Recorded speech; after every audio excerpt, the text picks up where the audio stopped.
السلام علیکم ورحمۃ اللہ وبرکاتہ۔ 6 دسمبر ہندوستان کی تاریخ میں ایک سیاہ ترین دن ہے۔ اس دن بابری مسجد حکومت، عدلیہ، انتظامیہ کی نگرانی میں شہید کر دیا تھا۔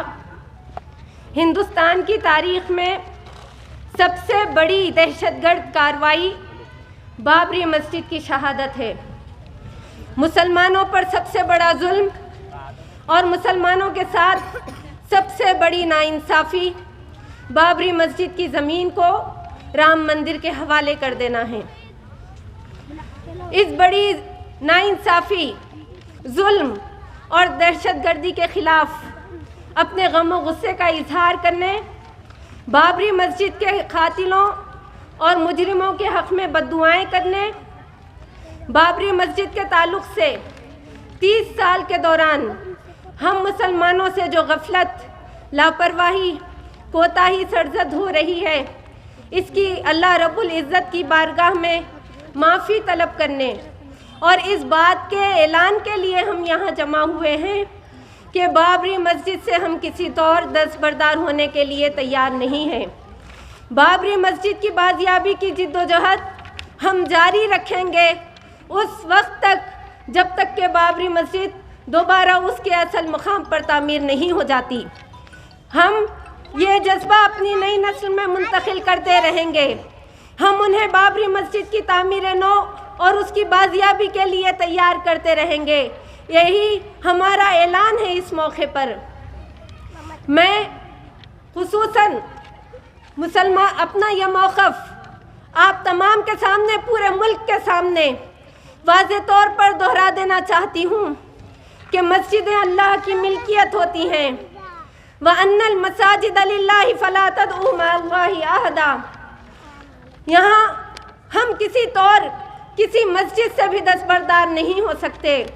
طاغوتی عدالتوں کا چاہے جو فیصلہ بھی ہمارے سامنے آیا ہے، لیکن ہم بابری مسجد کی 1 انچ زمین سے بھی دستبردار نہیں ہو سکتے۔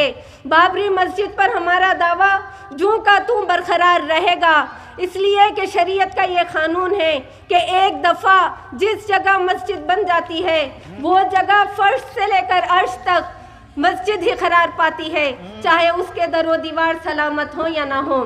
شریعت کے اس قانون کی روح سے بابری مسجد کل بھی مسجد تھی، آج بھی مسجد ہے اور قیامت تک مسجد ہی رہے گی۔ اس کو کافروں اور ظالموں کے قبضے سے آزاد کرانا، اس کی بازیابی کی کوشش کرنا، اس کی تعمیر نو کرنا اور اسے اپنے سجدوں سے سجانا اور آباد کرنا، ہم تمام مسلمانوں کو بھی یہ پیغام دینا چاہتی ہوں اور یہ بتانا چاہتی ہوں کہ آپ اس بات کو اچھی طرح سے سمجھ لیجئے کہ ہندوستان میں بابری مسجد کا مسئلہ صرف ایک مسجد کا مسئلہ نہیں ہے، بلکہ یہ پورے ملک کے مسلمانوں کے دین اور ایمان کا مسئلہ ہے۔ یہ ہماری عزت اور ذلت کا مسئلہ ہے۔ یہ آزادی کے بعد سے اب تک ویران کی گئی اور شہید کی گئی تمام مساجد کی بازیابی اور اس کی تعمیر نو کا مسئلہ ہے۔ یہ ہندوستان میں ہمارے دیگر شاعر، عبادت گاہوں اور اداروں کے تحفظ اور بقا کا مسئلہ ہے۔ یہ کاشی اور متھرا کی مسجدوں سمیت ان 3000 مساجد کے تحفظ کا مسئلہ ہے جن پر آج سنگ پریوار کا دعویٰ ہے۔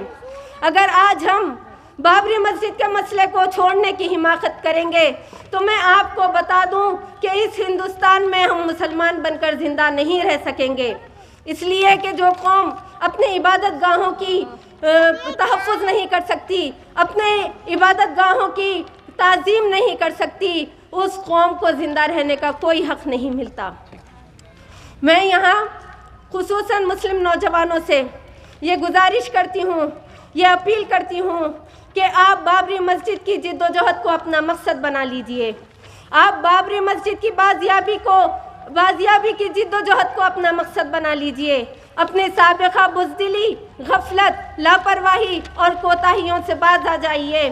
آپ بابری مسجد کی بازیابی کے لیے کمر کس لیجئے اور آپ اس بات کا عزم کر لیجئے کہ ہم بابری مسجد کو ضرور اس کے اصل مقام پر تعمیر کر کے رہیں گے۔ اسی کے ساتھ میں عام مسلمانوں سے بھی یہ اپیل کرتی ہوں کہ کل 6 دسمبر کو آپ یوم سیاہ کے طور پر منائیں. آپ اپنے ادارے، کاروبار اور دکانیں بند رکھیں. اب آپ اپنے گھروں، محلوں اور چوراہوں پر سیاہ جھنڈیاں لہرائیں. اپنے بازوؤں پر سیاہ پٹیاں باندھیں. اپنے غم و غصے کا اس طرح اظہار کیجئے اور اپنے اس عزم کا بھی اظہار کیجئے، اعلان کیجئے کہ بابری مسجد کی بازیابی کی جدوجہد جاری رہے گی اس وقت تک جب تک کہ بابری مسجد دوبارہ اپنے اصل مقام پر تعمیر نہیں ہو جاتی.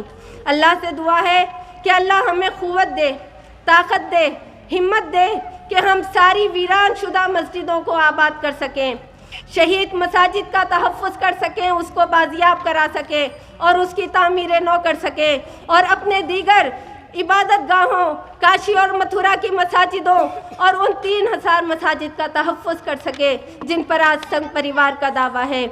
آمین. وما توفیقی الا باللہ. وآخر دعوانا ان الحمدللہ رب العالمین.